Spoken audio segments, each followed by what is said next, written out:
Good morning, nata ismas day.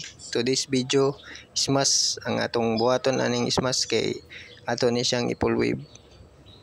Taodan nato ni siya og charger nga liwa. Ya, karon kay ato sang gi-tune up. Ani, naglimpyo ta sa carburetor. Ay, limpyo ta sa air cleaner.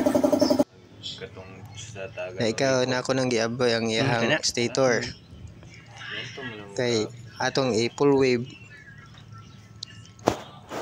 kaning kuandroy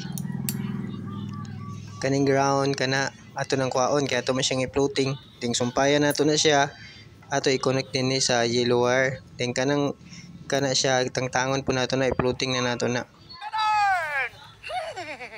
di kani siya guys na okay na siya.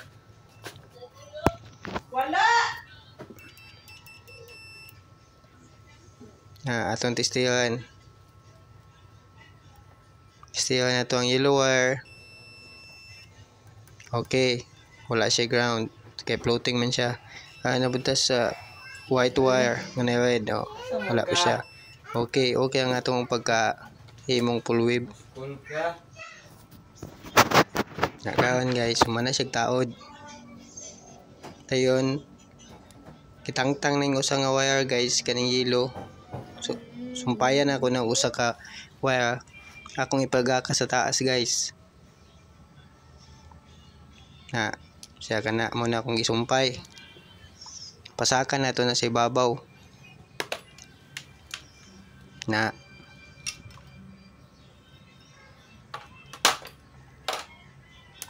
Katong iyang sa charging steady wala na ko sumpay.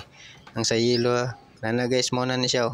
Ang sa yellow ni siya mo nagikan sa ubos sa yellow. Dayon kani ang original charger niya. Tanggalo na guys. Kuhaon na guys. Kay taod naman tong pang full wave, tong liwa nga pang GY6 nga regulator. Mo na atong gamiton na ana. Gibutangan man istag iya og katong cutting gani ang gilo kita ni gali pang pas kunuhay nya. Japon magsilbi mo na yang gipa-full wave.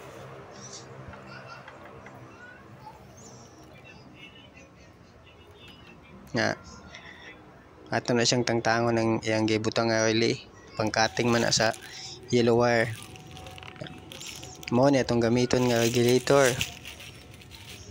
Kani liwa pang GY6 ni siya kani kay gwapo ni siya klase. Ato na siyang itaod dia.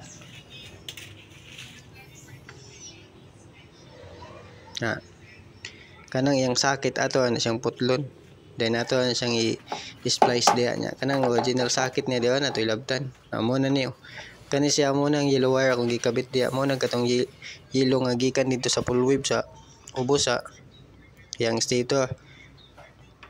Then kanang puti original charger Japon niya. Then kanang pula gi-join ako sa yellow, gi-connect na ako sa orange.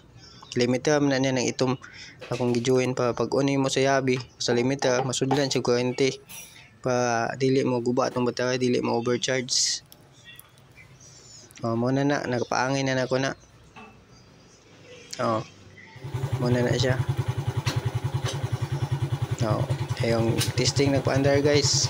Mana tawa yung charging na kami na 14.7, 14.8. Katong di pa siya full wave na agad siya sa magminor siya na siya sa 12.6, 12.7. Kusog siya 14 upo tungon ug maayo. Mao na guys taod na. Kinakain charging nang gichinsoy na lang po siya nato 10W40. Suzuki ang oil guys. Suzuki maning motor. Dahil gamit po tag original nga kuan filter.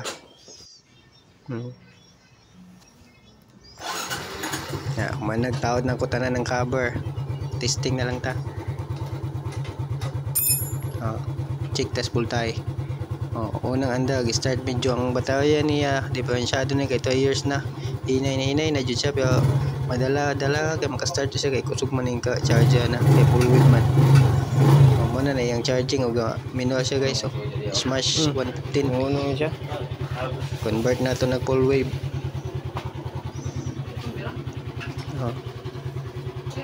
Kina na siya guys. Hinato ng pag-convert og full wave guys. Sige guys, salamat.